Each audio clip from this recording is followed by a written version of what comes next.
Saudara, selamat datang di Liputan 6 Talks bersama saya Reno Reksa. Kali ini saya masih membahas terkait dengan Timur Tengah, saudara, karena ini yang masih hangat sekali diperbincangkan di publik, utamanya terkait dengan konflik antara Iran dan Israel. Meskipun perlu saya garis bawahi di sini, sudah terjadi gencatan senjata antara Khamenei dan juga Netanyahu, tetapi banyak juga yang mengkhawatirkan, mempertanyakan apakah ini betul gencatan senjata atau ini adalah sebagai gencatan senjata yang semu. Mengapa? Kita ingat, gencatan senjata terjadi di tanggal 24 Juni 2025. Sebelumnya, tanggal 22, AS menyerang 3 situs nuklir Iran. Kemudian 22 sore Menlu Iran pergi ke Moskow, Rusia. Kemudian tanggal 23 pagi, Presiden Rusia Vladimir Putin menemui Menlu Iran. Dan keesokan harinya AS meminta terjadi gencatan senjata.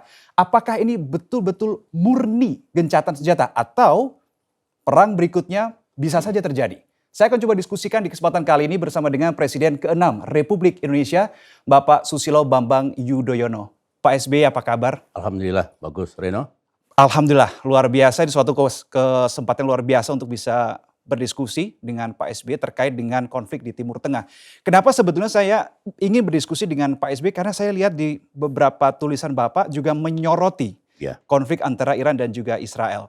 Tetapi yang saya bahas tadi pertama kali soal terjadi gencatan senjata. Ini sudah terjadi antara Iran dan Israel. Bagaimana perspektif dari Pak SBY soal hal ini? Pertama-tama ini good news ya.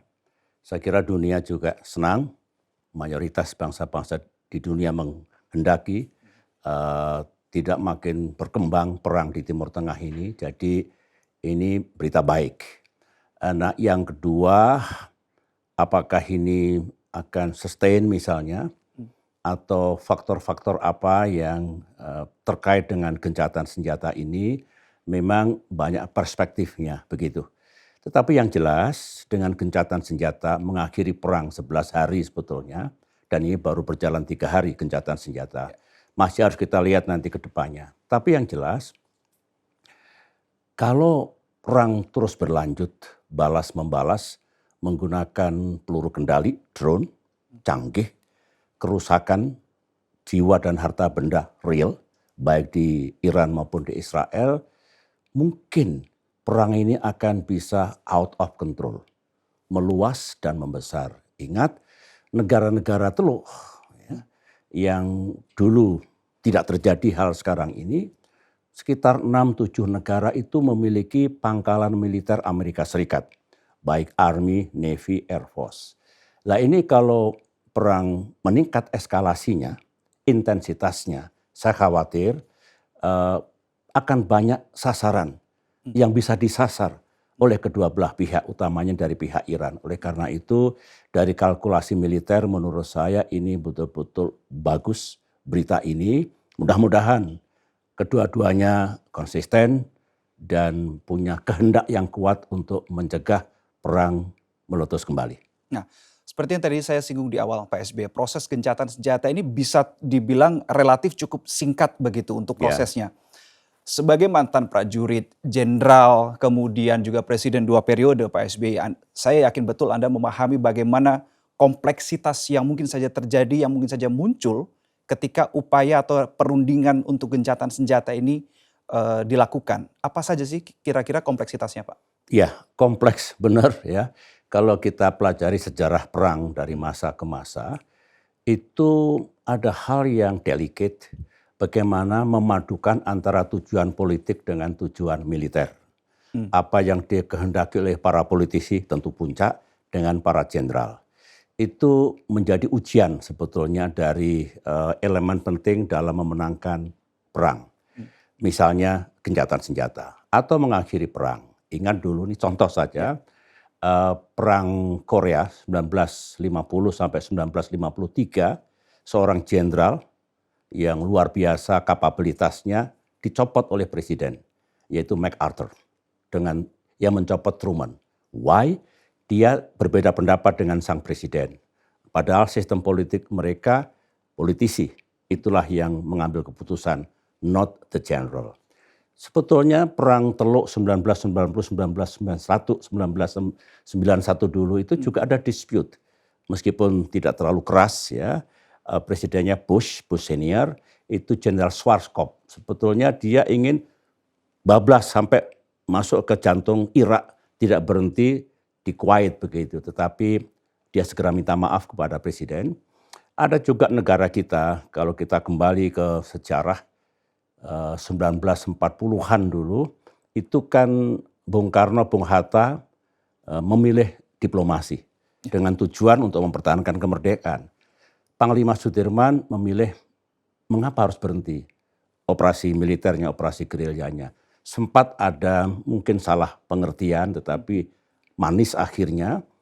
Panglima Sudirman tetap loyal kepada Bung Karno, keputusan politik di atas segalanya. Tetapi justru gerakan militer yang dipimpin oleh Panglima Sudirman dulu itu menyadarkan dunia bahwa Indonesia masih punya kekuatan militer.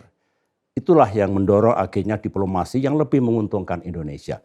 Kembali ke Middle East ini, ya kalau misalnya dilihat apakah ini klop antara tujuan militer dan tujuan politik, sementara klop.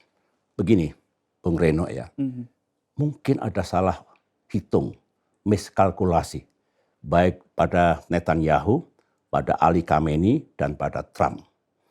Kalau kita lihat kemarin itu ya, mungkin tidak menyangka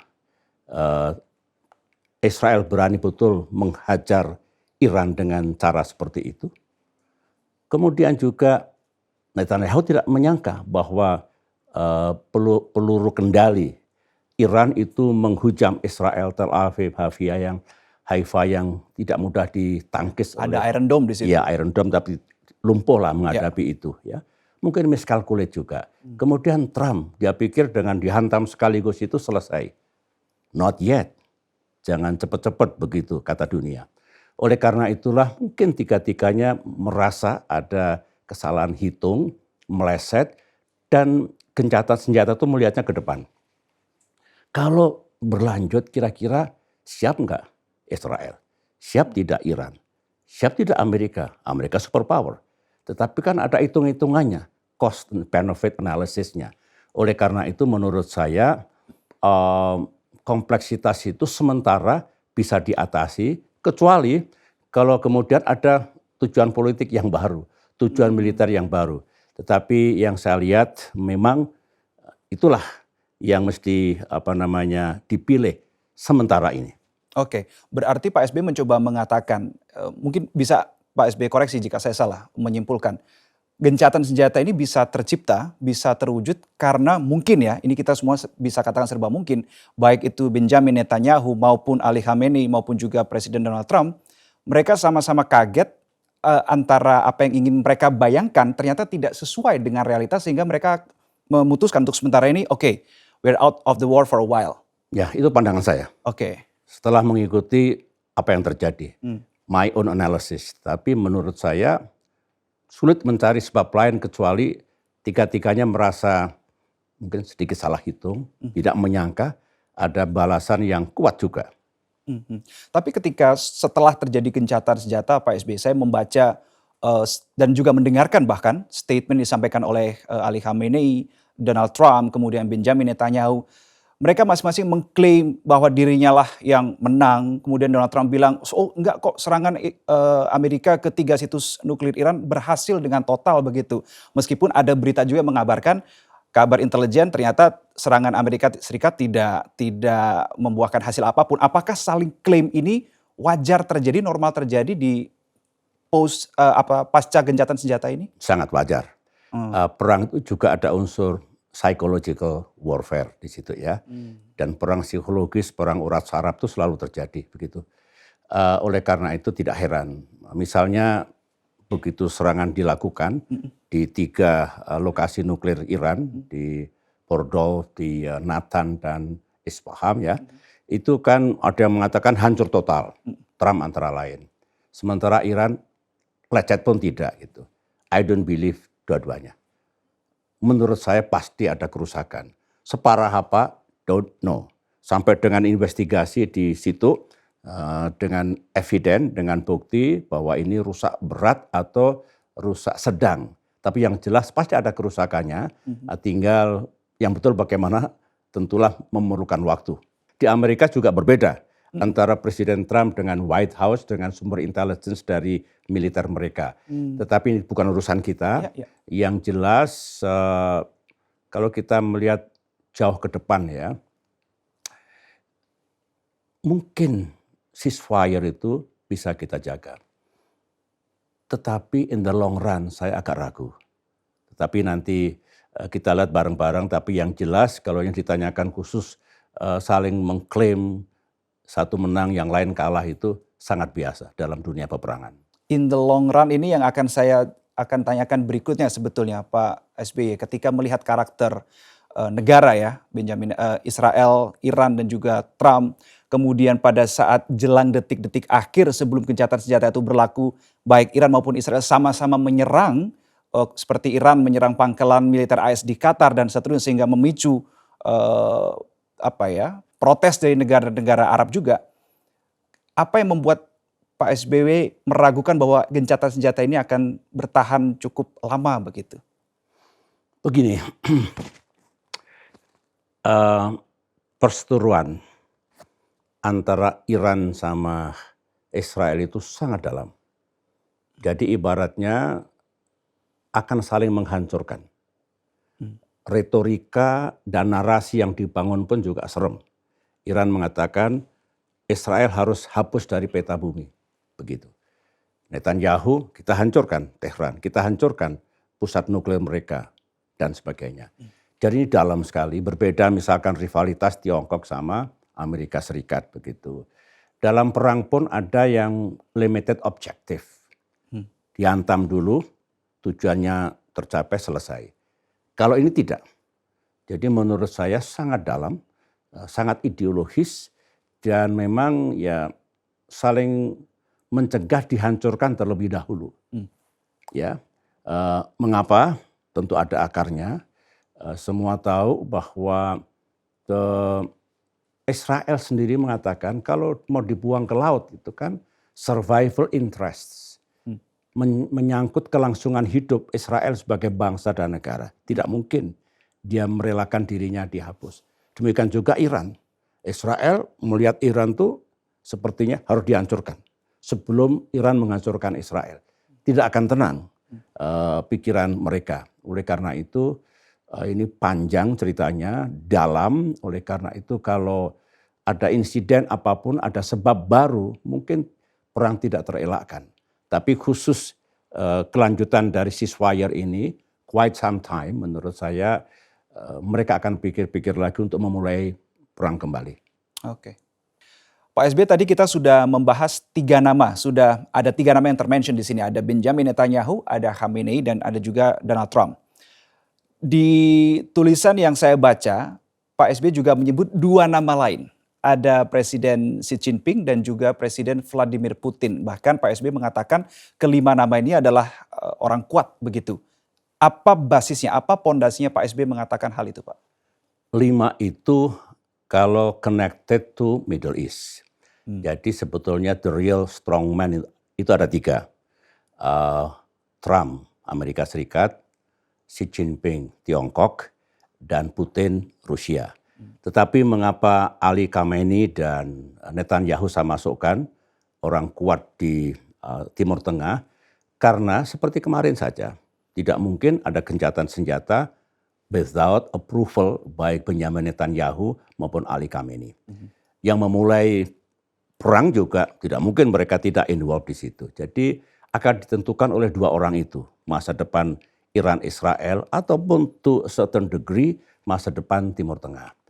Nah, kalau menyangkut 3 orang yang lainnya, saya melihat ketika pemimpin itu punya ambisi, punya dream, punya goal. Goalnya apa? Kalau Trump ingin mempertahankan supremasi Amerika sebagai pemimpin dunia. Kan begitu. Tidak rela ada negara manapun menandingi atau apalagi melampaui. Ingat Thucydides trap yang terkenal itu. Kalau ada negara baru ingin menyaingi apalagi melampaui, pasti akhirnya perang. Gitu. Kemudian Xi Jinping, dia merasa Tiongkok sekarang big, kuat secara militer, kuat secara ekonomi, kuat secara teknologi. dia juga punya kemampuan untuk mempengaruhi negara-negara di kawasan Asia. Dia juga punya dream menjadi new global leader. Yang ketiga Putin. Putin ini menurut saya sangat kecewa, merasa dipermalukan ketika Perang Dingin berakhir, boleh dikatakan Uni Soviet kalah. Pakta Warsawa bubar. Rusia dianggap lost dalam peperangan itu. Dia punya keinginan yang luar biasa kembali meraih supremasi Rusia seperti dulu. Nah kemudian ketiga-tiganya dengan karakter seperti itu memiliki resources, political resources and other resources. Apa itu? Amerika Serikat, Tiongkok, dan Rusia memiliki hak veto di Perserikatan Bangsa-Bangsa. Jadi apapun yang mereka lakukan, masing-masing negara itu tidak ada yang bisa menghentikan. Because hak veto yang dipegangnya. Dengan demikian dia punya potensi nasional, hampir semua. Militer, ekonomi, kemudian teknologi, pengaruh dalam geopolitik di kawasan masing-masing.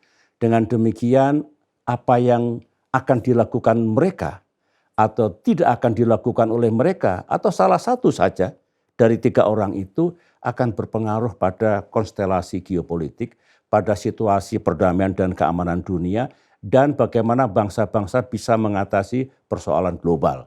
Misalnya memerangi perubahan iklim, mengatasi kemiskinan sejagat, memastikan bahwa setiap kawasan itu teduh dan damai. Itu menurut pandangan saya pribadi akan sangat dipengaruhi oleh tiga orang kuat itu. Tidak berarti pemimpin yang lain juga tidak punya peran, tentu punya. Berbicara soal tiga nama yang tadi, Donald Trump, kemudian Vladimir Putin, dan juga Xi Jinping. Di perang Iran-Israel kemarin kita lihat yang dalam tanda kutip mencemplungkan diri ke perang itu adalah Donald Trump dengan menyerang 3 situs nuklir di Iran. Tidak dengan Vladimir Putin padahal sudah ditemui oleh Menlu Iran pada tanggal 23 Juni 2025. Dan juga Presiden Xi Jinping juga tidak masuk. Padahal banyak sekali saya membaca dugaan atau prediksi jangan-jangan Rusia dan Cina juga akan masuk ke dalam perang ini. Tapi itu tidak terjadi. Ya. Kalau menurut Pak SBY kenapa hal itu bisa terjadi? Make sense. Tapi saya mulai dari begini dulu. Ya, biasanya kalau satu kekuatan besar, entah Amerika, entah Tiongkok, entah Rusia, sudah masuk ke dalam peperangan, yang lainnya stay out. Tidak mungkin Amerika masuk ke Ukraina. Dia tidak ingin bertabrakan langsung dengan Rusia. Waktu perang Vietnam, Rusia, Tiongkok tidak masuk di situ. Meskipun membantu pihak Vietcong dan Vietnam Utara dulu. Jadi mereka sepertinya ada gentleman agreement, tidak nyemplung bareng-bareng, karena itu bisa mengakibatkan gesekan langsung dan perang besar tidak mungkin dihindari. Tetapi yang lain juga begini. Yang paling berkepentingan itu kan sebetulnya Amerika, Timur Tengah. Putin mengatakan it's not Russian war. Xi Jinping saya kira juga begitu. Meskipun saya tahu mereka lebih berpihak kepada Iran. Mengapa? Di samping tidak ingin Amerika menang, Barat menang, tetapi Rusia juga punya kepentingan. Itu banyak sekali expert yang mengembangkan nuklir di Iran itu coming from Russia. Kemudian juga kalau dari economic interest ya, itu minyak yang diproduksi oleh Iran, minyak dan gas, pembeli utamanya juga Tiongkok. Jadi tetap ada kaitannya, sikap itu fungsi kepentingan begitu. Nah, apa benar kemarin Rusia tidak masuk? Betul. Kemudian Xi Jinping tidak masuk. Kalau dalam konteks memasukkan militernya tentu tidak. Tidak pernah terjadi di medan manapun, di Mandala manapun. Mereka saling mencegah untuk tidak bertabrakan secara langsung. Tetapi statement Xi Jinping juga jelas. Lebih berpihak pada Iran. Statement ataupun beberapa kali manuver politik Putin juga jelas.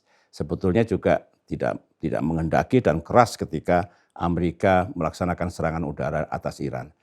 Itu yang perlu saya jelaskan dari perspektif yang saya pahami, tetapi menurut saya bagus, bagus karena kalau bayangkan kalau tiga-tiganya masuk, itu perang dunia ketiga sulit dicegah terjadinya. Mhm. Alasan Israel menyetujui gencatan senjata karena mereka ingin lebih fokus atau mungkin kata-kata yang tepat adalah kembali fokus ke jalur Gaza. Kalau kita berbicara jalur Gaza berarti di situ ada Hamas. Israel ingin fokus di Gaza berhadapan dengan Hamas, tapi kita tahu behind Hamas there is Teheran, there is Iran. Apakah ini artinya hanya pindah tempat perang saja, Pak SBY? Eh, Nomor satu, permusuhan antara Israel dan Iran permanen. Kapanpun sangat mungkin perang terjadi lagi.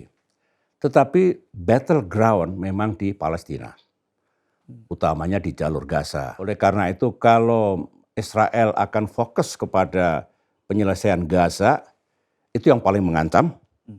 Satu negara ibaratnya, dua entity. Nah kalau kembali ke business as usual, perang di Gaza, itu bagi Iran lebih sedikit tenang, war by proxy, menggunakan proksinya, tidak terlibat langsung dalam peperangan itu. Nah kalau Israel seperti to finish the job.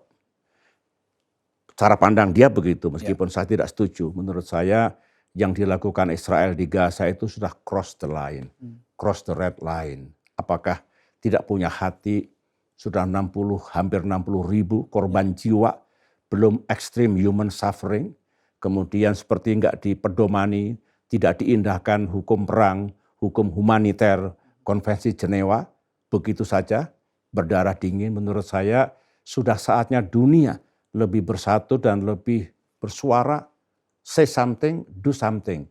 Hentikanlah yang di Gaza juga, bukan hanya perang antara Israel dengan Iran. Oke, setuju. Terkait dengan perang antara Iran dan juga Israel, kita berarti kembali ke tanggal 13 Juni ketika pertama kali Israel melancarkan serangannya ke Iran. Memang serangan itu bisa terjadi anytime.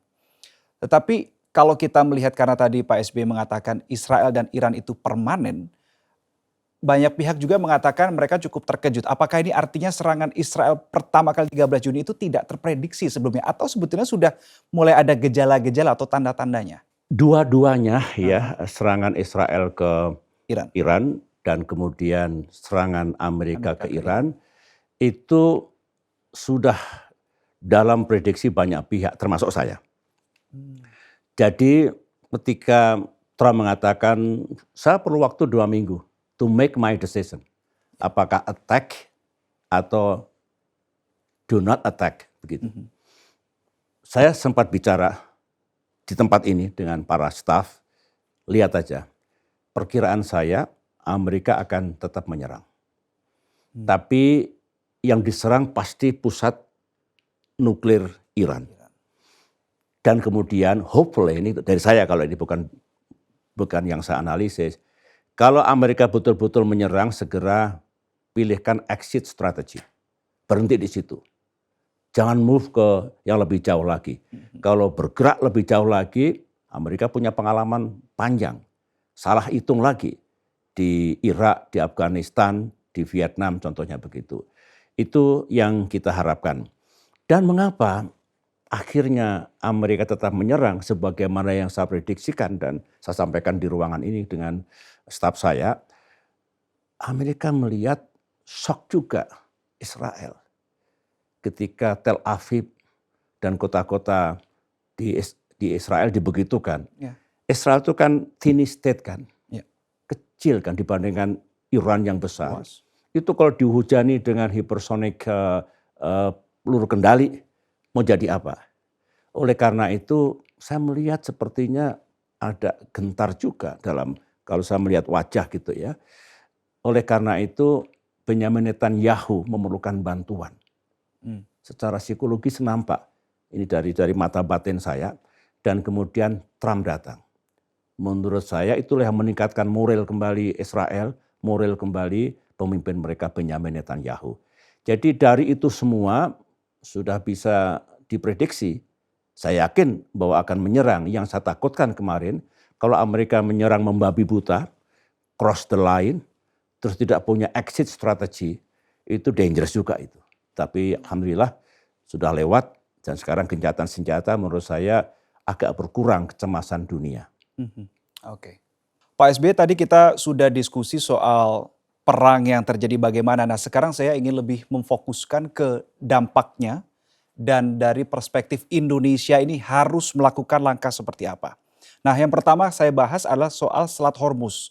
Ini rawan sekali kalau misalkan langkah penutupan itu betul-betul dilakukan, dan kita tahu Selat Hormuz itu adalah bisa dibilang jalur jantungnya minyak dunia. Apa yang sebaiknya dilakukan atau dipersiapkan oleh Indonesia untuk mengantisipasi hal itu? Pertama, kalau itu betul terjadi ya, itu kan sempit hanya 33 kilometer ya. Untuk ukuran strait di perairan internasional termasuk sempit itu. Saya juga was-was kalau betul-betul Iran nekat untuk menutup itu meskipun kalkulasi saya tidak akan ya. Tapi oke lah, kalau betul-betul ditutup, itu armada angkutan baik crude maupun LNG maupun fuels itu akan sangat terganggu. Dan yang di sebelah barat Hormuz itu kan Saudi Arabia misalnya, United Arab Emirates, Kuwait dan negara-negara lain, bisa dibayangkan. Berarti akan ada shortage supply ke seluruh dunia. Kalau tidak salah sekitar 15-20% coming from Middle East untuk dunia. Betul. Jadi berapa puluh juta barrel per day itu 15-20% datang dari sana. Kalau ditutup pasti harga-harga akan melonjak, baik itu crude, gas maupun BBM. Itu yang pertama. Nah, kalau itu terjadi for Indonesia, ya siap-siap. Indonesia sekarang bukan net exporter ya, we are net importer. Jadi kita lebih banyak mengimport sekarang dibandingkan memproduksi. Saya mantan Menteri ESDM ya. Dulu waktu saya 1,5 juta barrel minyak bumi per hari. Sekarang hanya 600.000, drop. Sedangkan kebutuhan dalam negeri untuk kilang-kilang kita, termasuk BBM dan gas juga meningkat. Dan kalau itu coming dari negara-negara yang melewati Selat Hormuz, ya berjaga-jaga. Berjaga-jaga siap untuk mencari tempat pembelian yang baru. Kalau kenaikan harga itu memukul seluruh dunia. Tapi untuk kepentingan kita, security of supply, kalau nggak ada supply-nya lagi kan kilang-kilang nggak bisa memproduksi. Kurang kita punya energi, kurang kita punya gas, kurang kita punya BBM. Oleh karena itu segera cari cadangan, tentu diplomasi, gerak cepat, kemana kita bisa mencukupi kebutuhan dalam negeri kita. Itu yang mungkin bisa dilakukan kalau itu terjadi, tapi insya Allah tidak akan terjadi karena Iran juga akan terpukul. Dan saya kira dunia akan menuding ramai-ramai Iran sebagai sumber malapetaka dunia karena ekonomi akan mengalami krisis yang dahsyat. Kira-kira begitu. Kalau kita melihat kondisi Timur Tengah yang masih terus hangat sampai dengan saat ini, apa yang sebaiknya dilakukan oleh Indonesia dalam rangka memperkuat strategi ekonominya atau bahkan juga terkait dengan strategi pertahanannya dari perspektif Indonesia? Ya. Kita itu punya namanya threat assessment.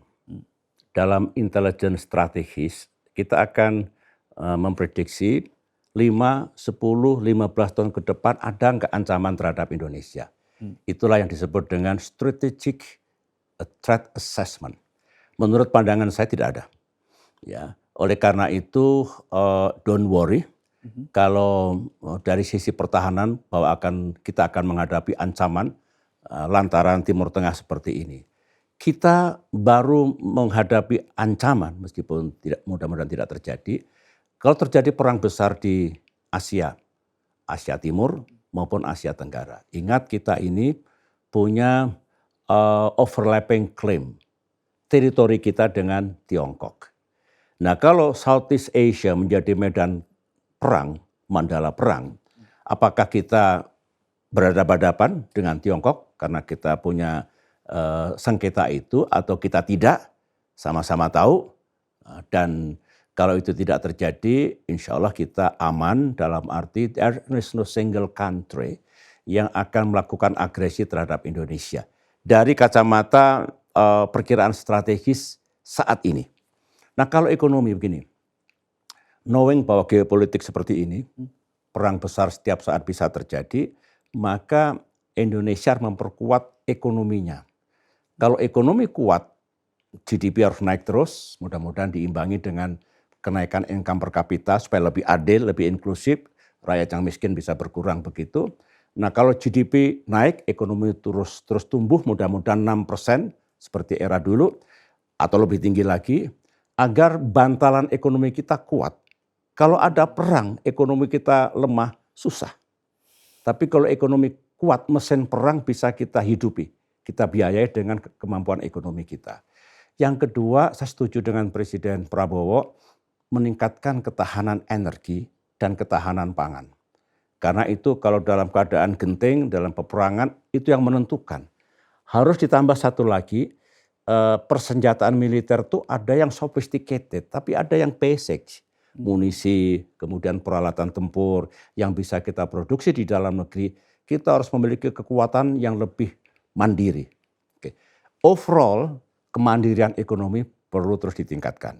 Dan resilience, artinya menghadapi goncangan harus punya ketahanan. Ingat 2008-2009 tergoncang, tapi kita punya ketahanan yang tinggi, akhirnya hanya setahun drop, tahun berikutnya lagi tumbuh lebih tinggi lagi.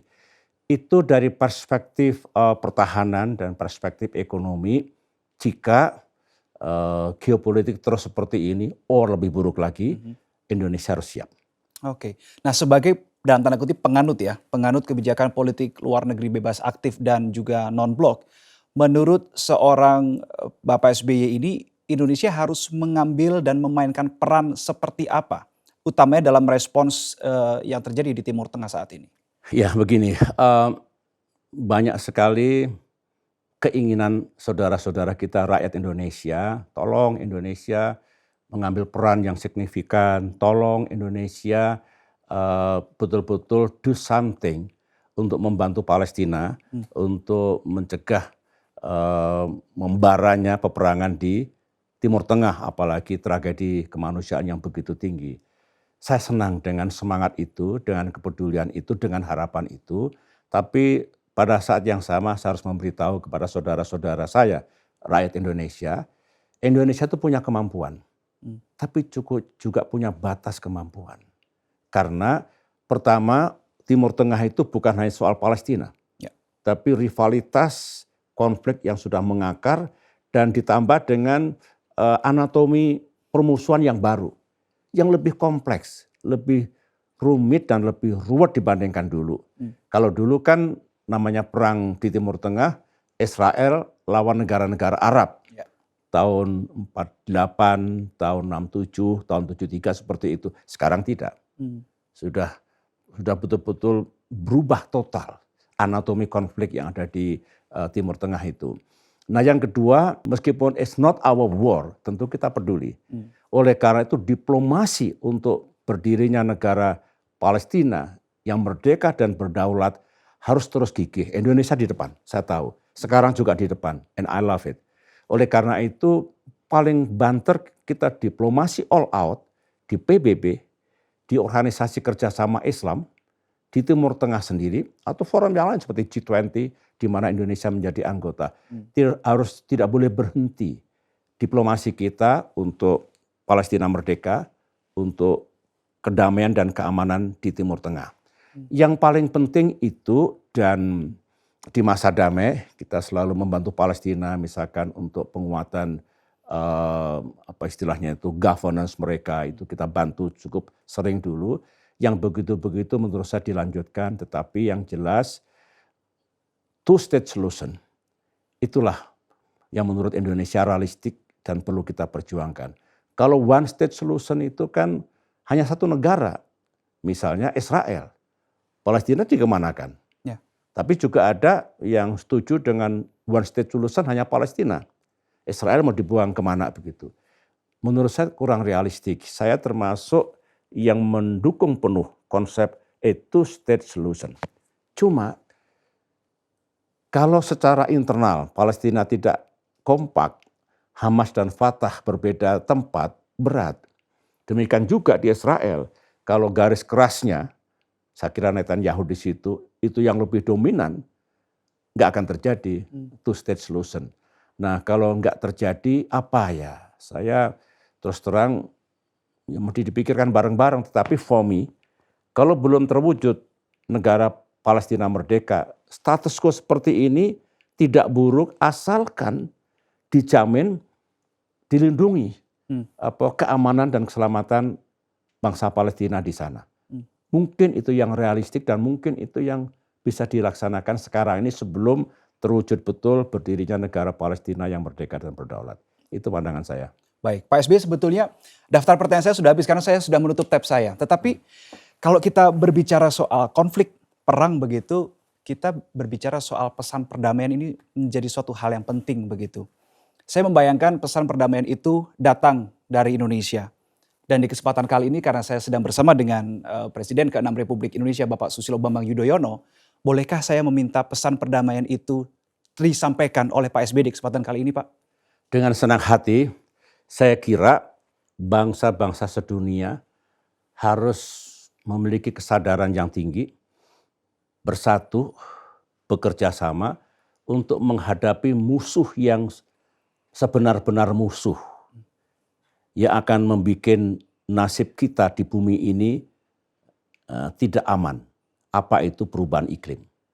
Jadi kalau combating climate crisis ini tidak dilaksanakan karena semuanya senang geopolitik, semuanya arahnya ke perang, semuanya mengalokasikan sumber daya keuangannya untuk modernisasi kekuatan pertahanan, lantas siapa yang memikirkan untuk mencegah terjadinya kiamat, memburuknya global warming dan climate crisis atau climate change. Itu yang pertama.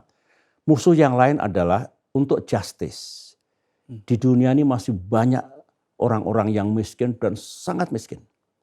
Itulah adanya SDGs. Itulah adanya kerjasama untuk membuat ketimpangan berkurang dan kemiskinan sedunia berkurang.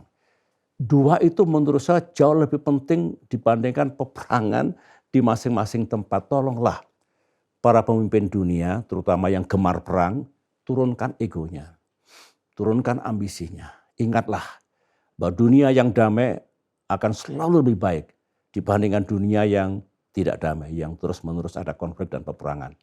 Itu harapan pribadi saya dan mudah-mudahan dari bumi Indonesia ini seruan untuk itu bisa didengar oleh mereka-mereka yang sedang memimpin bangsa dan negaranya masing-masing. Amin. Baik, Presiden ke-6 Republik Indonesia Bapak Susilo Bambang Yudhoyono, terima kasih sudah meluangkan waktu, sudah berdiskusi, sudah menyampaikan bagaimana perspektifnya di kesempatan kali ini. Pak SBY sehat selalu. Thank you, terima kasih. Terima kasih Pak SBY. Rina juga begitu. Amin, terima Ya, kasih Pak SBY. kasih. Dan saudara, itu tadi diskusi kita di kesempatan kali ini. Liputan 6 Talks membahas terkait dengan bagaimana dinamika konflik di Timur Tengah. Satu kata tadi atau satu hal tadi di ujung sekali disampaikan oleh Pak SBY, sangat penting bagaimana pentingnya, bagaimana krusialnya para pemimpin negara-negara untuk bisa menahan diri, menahan ego. Bukan untuk tampak lemah, tapi untuk menciptakan kedamaian dunia dan menimbulkan kehidupan yang aman untuk masyarakatnya. Saya Reno Reksa pamit saudara. Sampai jumpa di Lipatan 6 Talks berikutnya.